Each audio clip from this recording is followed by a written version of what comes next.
is Miss Blackbuster D coming to you with a music review here on 201 Sweet. Roxanne Shante. Now, I heard of her story before, but now I get to see more of her story, why she, after I guess a few albums, never really prospered in the music business. So I didn't know that at age 9, she was a battle champ at 9, and so her movie started off with her friend coming in. The champ is here. The champ is here, and she walking with her mom and her best friend, and she going to battle, and so the guy was like, I'm not battling no little kid. And she was like, well, she's the champ. That's what the DJ was saying. She's the champ. So you got to battle with her. And her mom, she turned to her mom and said, Mom, can I cuss? He said, you can do anything you want to, as long as you bring home that $50 that's coming towards me. But Roxanne's real name was Lolita Gooden.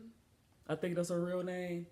And how she got the rap name Roxanne was that she was the battle champ, and she made a song, Roxanne's Revenge, when her now famous, he's a legendary Marley Marl, asked her, hey, you the champ around here, and I know I got this beat, so come in and kind of, play with this beat a little bit. She said, I ain't got time, I gotta do laundry. My mom told me I gotta do laundry. He's like, well, come in just a few minutes. So she came in and came in with the beat.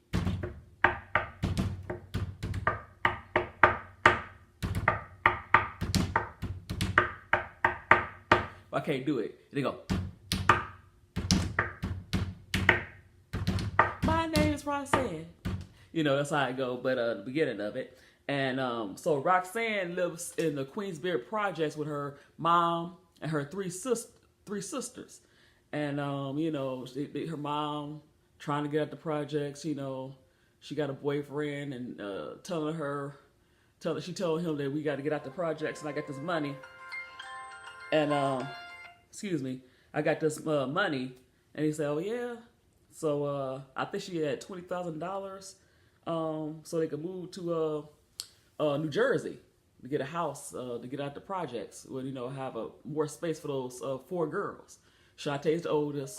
Of course, she's taking care of her, sort of kind of taking care of and looking out for her mom and her 3 little sisters.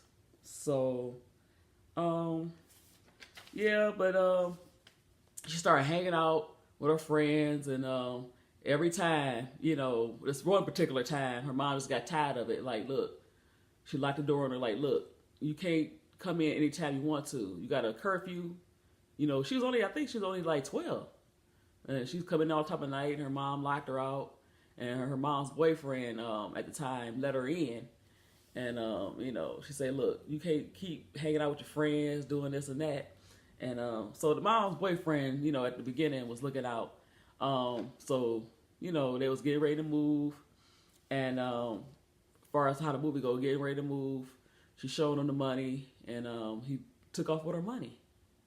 And I think that's what it really began to have an effect on her mom and her relationship, just slightly.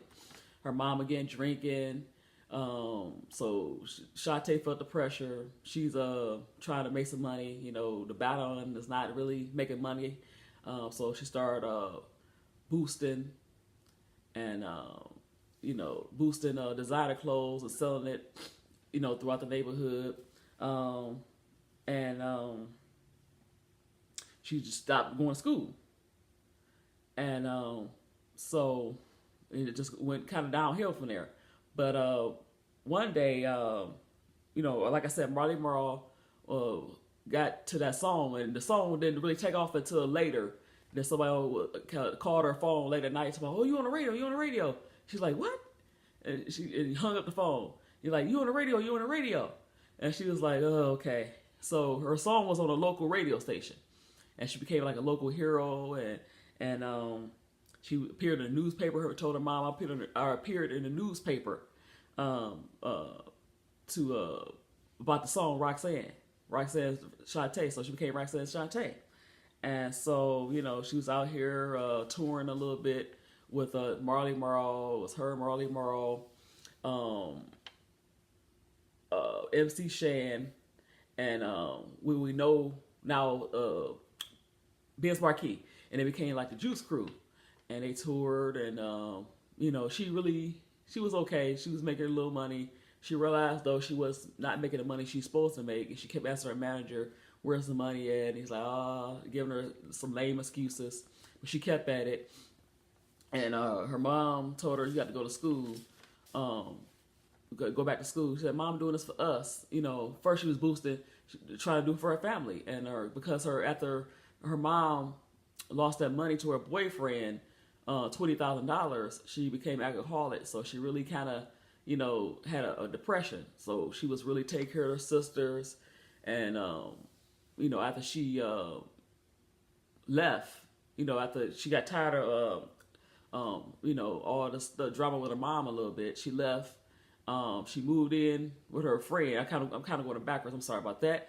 But she moved in with her friend. She started kind of, running packages of drugs with her friend and making some money. And, while she was still rapping, and he left her. She left him because he tried to sexually assault her. So that's how that all began. And she kind of went back to school. But, the teacher told the teacher what's going on. And he said, you need to get some help for that. But she still, is traveling, doing different things, and touring, and asking about the money, but never really got the money. She got little trinkets, jewelry, stuff like that, but not necessarily money to help take care of her family. But she moved back in, but she was still touring. And she met James Cross, local hustler, and he kind of wooed her. She was fascinated by him before, because at the beginning of the movie, he had a son, and she was kind of, oh, he's so cute and that, and he was like, well, can you watch her for a few? He's like, how much you paying? He's like, really? So he paid her. He was kind of late picking up the baby. That's how they met at the beginning, and he gave her some more money. But now, fast forward a few years, like maybe 2 years down the line, he saw her again performing at the club, and she was kind of fascinated by him, kind of fascinated with, I don't know, this what he thought he was cute, and came in kind of like he owned the place, and after a while they started kicking it, and he wooed her with fur coats and jewelry and all type of stuff, and so, after a while they started kicking it. I didn't know that at the time. I think she was like 15. He was in his 30s. He met his mom, and she was looking at him like, yeah, you old enough to be the same age as me. What you doing with her? Blah, blah, blah, blah, blah. So, again, Shante left her mom, and moved in with him, and everything was good for a while, but he started, first she got pregnant. And he started beating her, and he was very abusive and things like that. So her career kind of took a dive, because when she was touring, was no money, so she left her her manager, and she stopped rapping. She really didn't want to do it anymore. She had her son at 15, so she stopped rapping. Her boyfriend, who was a hustler, started hitting her and abusing her. So, I can't think. So one day she just couldn't take it anymore. She did a photo shoot. She's trying to get back a little bit into the rapping. He beat her so bad, put her in the hospital. And when she got to the hospital, her jaw was still broke, and she just said, "Forget it," and I'm gonna pursue something else. So she tried to get her son. He was very abusive, so she had to leave. And he said, "Well, I'll give you my son back for $10,000." And she called somebody. I can't think it was a guy. I don't know. It was some counselor or anything. He said, "I can't do that. You want me to barter your son for $10,000? What kind of mess is that?" So she left him and asked the guy, the hustler, the local friend she had, for $10,000. He said, I owe you, and I'll give you this money. And she said, that's okay. And so I think she got I forgot where she got the money, but she got the money. She gave him $10,000. She made him sign this paper saying, she got the rights to the baby.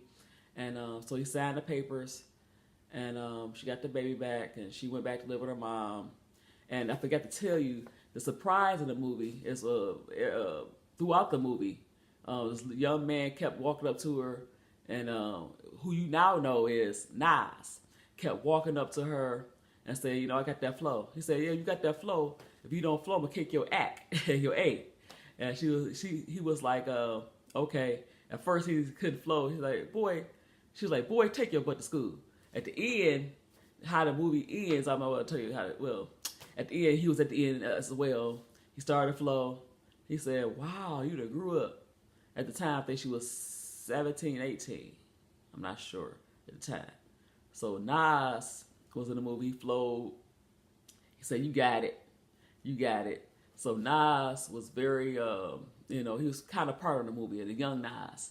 And I think you would be surprised. He said he's very honored to be throughout the movie. I didn't tell you all the movie. I just want to tell you bits and pieces of the movie.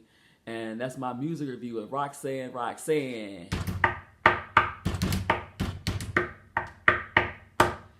That reminded me of that beat where you just beat on the table. I love to beat on the table. And I love that beat.